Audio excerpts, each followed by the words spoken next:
Hoje vamos conhecer a história de uma mulher extraordinária, uma mística que foi instrumento de Deus para que o mundo inteiro tivesse uma das festas mais belas da Igreja Católica, a solenidade de Corpus Christi. Estou falando de Santa Juliana de Liege, também conhecida como Santa Juliana de Cornillon, a alma inspiradora por trás da instituição dessa celebração tão central da nossa fé. Juliana nasceu entre 1191 e 1192, nos arredores de Liege, na Bélgica, uma diocese que naquela época era considerada um verdadeiro cenáculo eucarístico.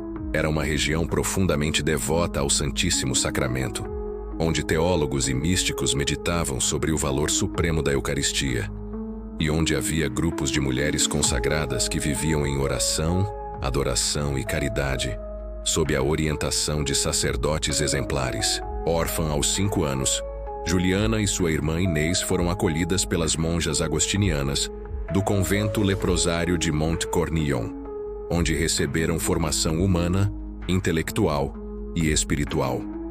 A religiosa que mais marcou sua vida foi uma freira chamada Sapiência, que acompanhou Juliana desde a infância até a vida religiosa.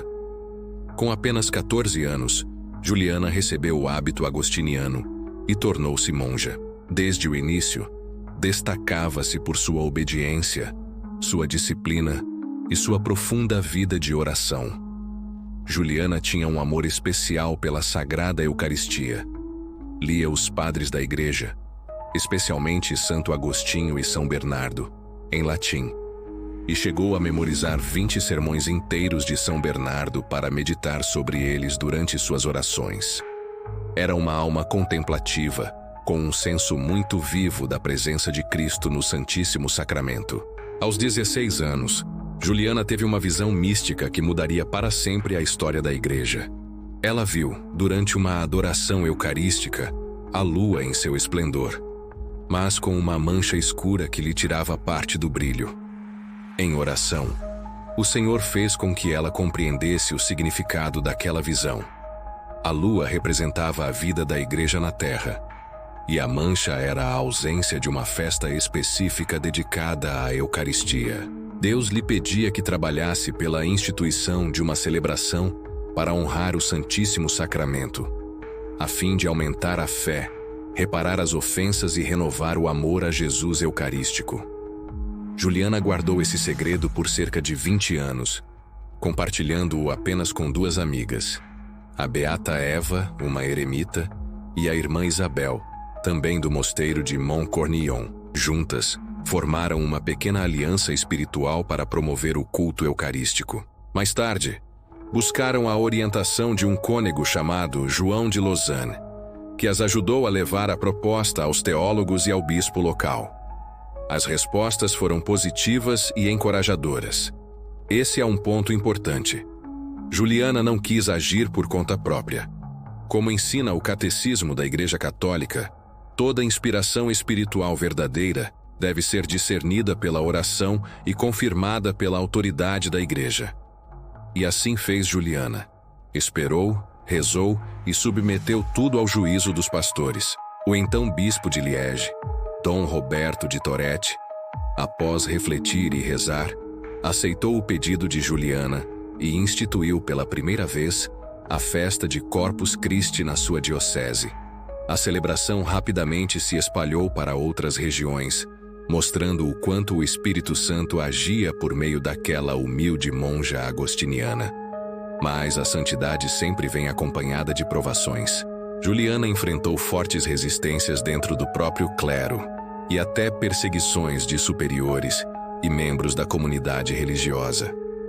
Com serenidade e obediência, ela deixou o convento e passou 10 anos como hóspede em mosteiros cistercienses, sempre irradiando fé, humildade e amor pela Eucaristia. Foi no dia 5 de abril de 1258 que Juliana faleceu, aos 66 anos. Seu corpo foi colocado diante do Santíssimo Sacramento, aquele mesmo Jesus que ela tanto amou e adorou. Segundo seu biógrafo, morreu contemplando a hóstia consagrada, em êxtase, com um último gesto de amor. Pouco tempo depois, um homem que havia conhecido Juliana em Liege Jacques Pantaleon de Troyes, foi eleito Papa com o nome de Urbano IV. Em 1264, ele instituiu oficialmente a festa de Corpus Christi para toda a Igreja, com a bula Transiturus de Hoc Mundo, explicando que, embora a Eucaristia seja celebrada todos os dias, era justo que houvesse um dia solene, dedicado exclusivamente a honrá-la. O Papa também destacou as visões e o testemunho de Santa Juliana como parte da inspiração para essa decisão. E aqui entra outro nome grandioso: Santo Tomás de Aquino. Urbano IV pediu a ele que escrevesse os textos litúrgicos para a nova solenidade. Foi então que surgiram hinos como o Tantum Ergo, o Pangilíngua e o Lauda Sion, que até hoje cantamos nas procissões e adorações eucarísticas. São verdadeiras joias da teologia e da poesia católica que expressam a presença real de Cristo, corpo, sangue, alma e divindade, sob as espécies do pão e do vinho. Aliás, no ano anterior à bula papal, em 1263, ocorreu o milagre eucarístico de Bolsena, na Itália, quando uma hóstia consagrada começou a sangrar diante de um padre que duvidava da presença real de Jesus. O Papa Urbano IV, que residia em Orvieto, mandou levar o corporal manchado de sangue até lá, e ele se conserva até hoje na catedral da cidade. Foi a confirmação visível do que Juliana havia compreendido espiritualmente décadas antes. Se você estiver gostando deste conteúdo, aproveite para curtir o vídeo e se inscrever. Assim você ajuda a espalhar a fé católica e ainda fortalece o nosso trabalho. Voltando à nossa história, após a morte de Urbano IV, a festa de Corpus Christi chegou a ser limitada a algumas regiões, mas, em 1317, o Papa João XXII restabeleceu a solenidade para toda a Igreja. Desde então, ela se espalhou pelo mundo, tornando-se uma das manifestações mais belas da fé católica. As procissões eucarísticas, onde Jesus passa pelas ruas e abençoa as cidades.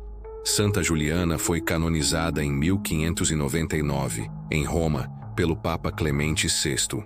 O que começou como uma visão silenciosa de uma jovem monja, tornou-se um marco universal da devoção católica e um lembrete de que o centro da nossa fé é a presença real de Cristo na Eucaristia.